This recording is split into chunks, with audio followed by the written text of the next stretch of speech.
Richard Milhouse Nixon considered choosing George Herbert Walker Bush as his running mate. Of course, Richard Milhouse Nixon ended up choosing Spiro Theodore Agnew instead, and we all know how that went down.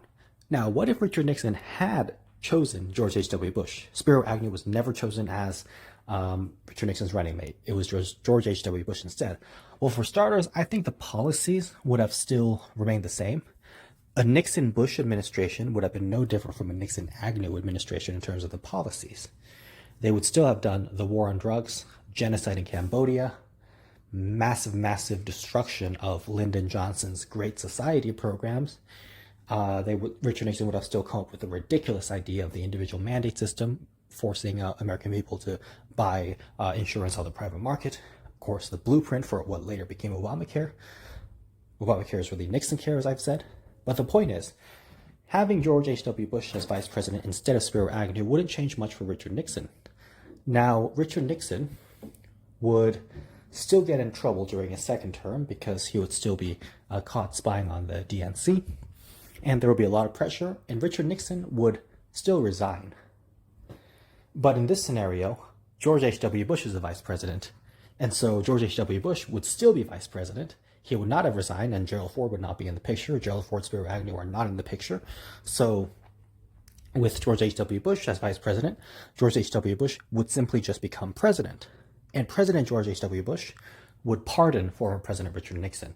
So Bush would still pardon Nixon, as well as everyone else involved in Watergate, because you know that in the original, in our real timeline, George Bush pardoned all the Contra criminals, so why wouldn't he do the same for the Watergate criminals?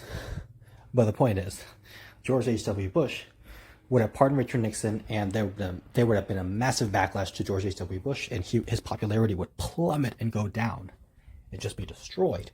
And there would still be massive stagflation, as well as other terrible economic consequences of Richard Nixon's policies, which George H.W. Bush would now be bearing the brunt of. And so, obviously, we know that Richard Nixon froze wages, which is what caused stagflation.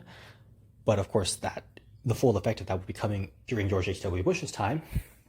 So George H.W. Bush would still be struggling economically and doing terribly, and his approval rating would be in the toilet. And when I say struggling economically, I mean obviously the country would be struggling economically. So George H.W. Bush would still be historically unpopular. So I think that in 1976, Jimmy Carter would still win the election. Jimmy Carter would still be president. So we would have gone from 36th President Lyndon Johnson, 37th President Richard Nixon, 38th President George H.W. Bush, to 39th President Jimmy Carter.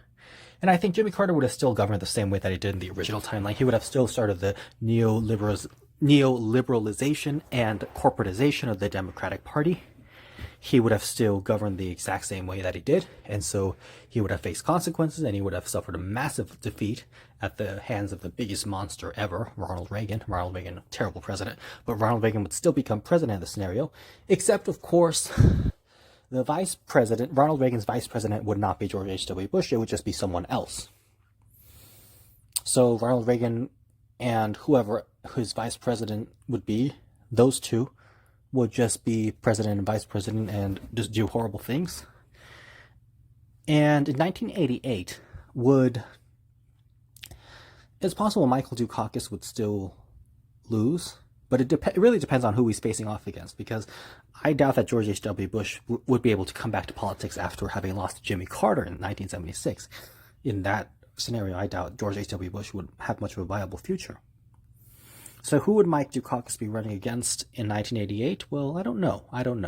Who knows?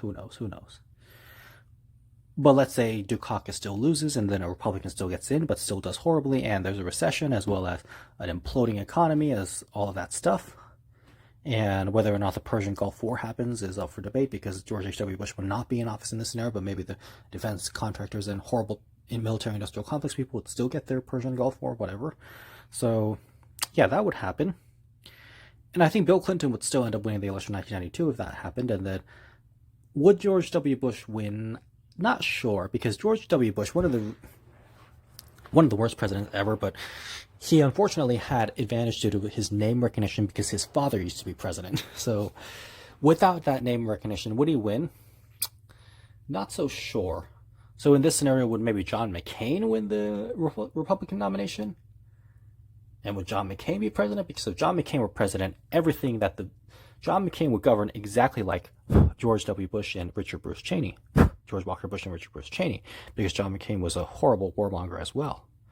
Now, the difference with John McCain would be that he would not do torture because, he is against torture because he himself was tortured a while ago.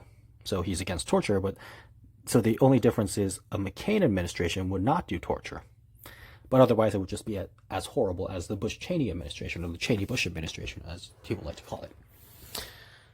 And then would Obama still win afterwards? And Obama would still govern horribly, as he did. He was just basically a Republican. And then would Trump still win afterwards? And then would Biden still win afterwards? It's really hard to say. But I think that if George... I know we went a long way into the future, into things we can't really predict too well. Or it's possible that... Al Gore would have become president and he would have just done a great job and it would have been fine. No Iraq war ever, no Afghanistan war ever, no recession. It's possible. But we don't, it's hard to predict 30, 20 years into the future. So let's just focus on the immediate aftermath. So I think it's safe to say that if Richard Nixon had chosen George H.W. Bush as his running mate, they would have still won the election of 1968 because the political climate and the landscape had turned against Hubert Humphrey. Hubert Humphrey was not going to win. So Hubert Humphrey would have still lost. And then in 1972, George McGovern would have still lost as well because George McGovern was not so efficient at running his campaign. His policies were pretty good, but in terms of strategy, he did not do a good job. And it's like... losing to Donald Trump is embarrassing. Losing to Ronald Reagan is embarrassing, but losing to Richard Nixon is also embarrassing. So it's horrible. And yes, a lot of responsibility does fall on George McGovern. And of course you could say, well, what if the Democratic nominees were someone other than Hubert Humphrey in 1968 and George McGovern in 1972? Well, those would have to be separate videos because if we considered those options as well, then we would have to change so many factors and variables. And it's hard to say exactly what would happen when there are so many factors and variables change. We can only change one at a time to be consistent and have a much more educated guess of an idea. So in short, if Richard Nixon had George H.W. Bush be his vice president, nothing much would have changed. Nothing would have fundamentally changed, except for the fact that George H.W. Bush would have ended up being president instead of Gerald Ford, and George H.W. Bush would have still pardoned Richard Nixon, and George H.W. Bush would have still lost to Jimmy Carter, and Jimmy Carter would have still gotten into office, and then Ronald Reagan would have still beaten Jimmy Carter, and then Ronald Reagan would have been in office, and so who's president? So I think what we can say for sure is 37th President Richard Nixon, and then 38th President George H.W. Bush, and then 39th President Jimmy Carter, 40th President Ronald Reagan, and it's very hard to say who the 41st president would have been. Would it have been Mike Dukakis? Would it have been someone else? Would it have been a Republican? Would it have been a Democrat? Who would it have been? So we can only guess in the short term of what the effect might have been, but my guess is nothing much would have changed. Nothing much at all.